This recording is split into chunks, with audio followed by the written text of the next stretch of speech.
লাভ কেমন? 5টি গরুতে খরচ 7 লাখ, লাভ 8 লাখ। চল। 5টি গরু পালন করার ক্ষেত্রে একটি গরুর অসুখ বাবদ 10,000 টাকা, তাহলে 5টি গরুর অসুখ বাবদ 50,000। কিন্তু ভাই সবার আগে তো একটা গোয়াল দরকার। আর এই বিশাল জায়গায় একটা লম্বা গোয়াল ঘর দেবো। হ্যাঁ হ্যাঁ হ্যাঁ, আর এইখানে আমরা কি করব? গরু পালন।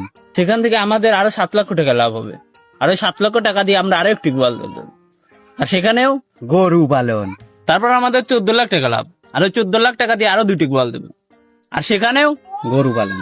তারপর মনে করো আমরা এই পুরো গ্রামের সব বাড়িঘর তুলে দিয়ে গোয়াল ঘর বানালাম। সেখানে আমরা কি করব? গরু পালন। তাহলে আমাদের জীবনের লক্ষ্যই শুধু গরু পালন। 2 বিঘা করে তরমুজ লাগাইলাম, খরচ হলো 2 লাখ। 3 মাস জাতি না জাতি বিক্রি করলাম 12 লাখ, 10 লাখ থেকে লাভ। প্রথমে আমরা 1 বিঘা বই তরমুজ লাগাবো 1 লাখ টাকা। এই 3 মাস পরে এই তরমুজ বিক্রি করবো 6 লাখ টাকা, লাভ 5 লাখ।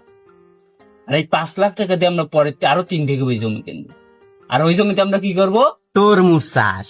এবার মাছ বিক্রি করে লাভ করলাম 20 লাখ টাকা। পরের বার আরো বেশি করে কোপ দিতে হবে।